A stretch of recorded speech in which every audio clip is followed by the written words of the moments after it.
All right, so for this question, I kind of want to just do things a little bit differently. I want to just talk generally about critical reasoning strategy and some keywords that I think were really interesting and important in this question. As always, I had to redact certain portions. So if you'd like to look at the full question, try it on your own first before you kind of get into this video, go ahead and click the link in the description box and come back when you're ready. So the first thing we would do with any critical reasoning question is go to the question stem first. So this says that the statements most strongly support which of the following conclusions. So that tells me this is a conclusion question. What that means is that you're going to be given a series of facts, usually 2 or 3, and that you're going to be presented with 5 possible conclusions. And you've got to pick which of those, out of those 5, which one would most logically follow from the 3 bullet points that you're given. It is different from a question that asks about what would be an additional piece of evidence. It's not just like another fact that's similar in subject matter to these premises. You're looking for something that would almost encapsulate the entire idea. So for conclusion questions, I encourage you to look for keywords that repeat. Let's just read this quickly. So memory, neuroscientist, memory evolved to help animals react to situations they encounter by drawing on past experiences of similar situations. But this does not require that animals perfectly recall every detail. Instead, to function well, memory should generalize from past experiences that are similar to the current one. So I put a box around similar because I thought that was very interesting how it repeated that. Some of these other words that would stand out to me, but this does not require animals perfectly recall every detail. And then instead, to function well, memory should generalize. So, once you figured out what the question stem is, what type you're looking at, and you've kind of read through this, you can almost sort of summarize it on your scratch paper. And this is kind of how I did it. So I did M for memory, happy face, react, lets animals react, doesn't have to be perfect, generalized to similar is good. And then what's interesting here is that repetition of the word similar tells me that it's very important, that idea of memory being a positive thing. The author is really, really happy about it. And that's saying that it's a good idea that memory can function well by drawing on a similar past experience that can tell an animal how to function in the present. So that idea of drawing on past similar, bringing it into the present, and the idea that the author is very positive about that idea, I expect those sentiments to be in the correct answer.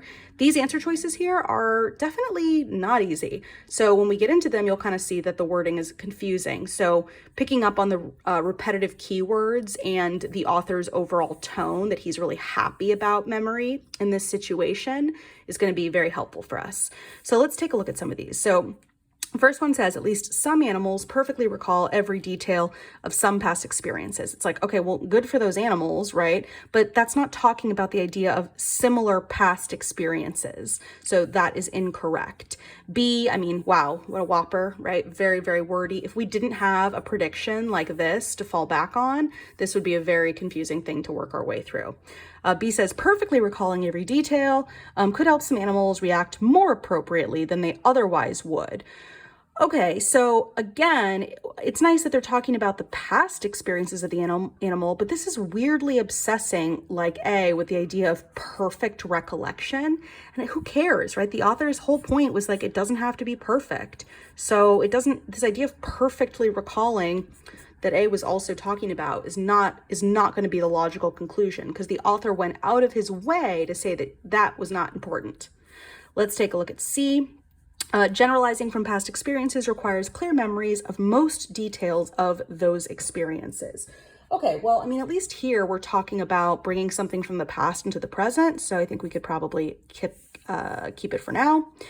D says recalling every detail of all experiences would be incompatible with any ability to generalize from those experiences. Again, recalling every detail. That's the same thing as A and B, this perfectly recalling. We don't care about that. That is outside the scope of the argument.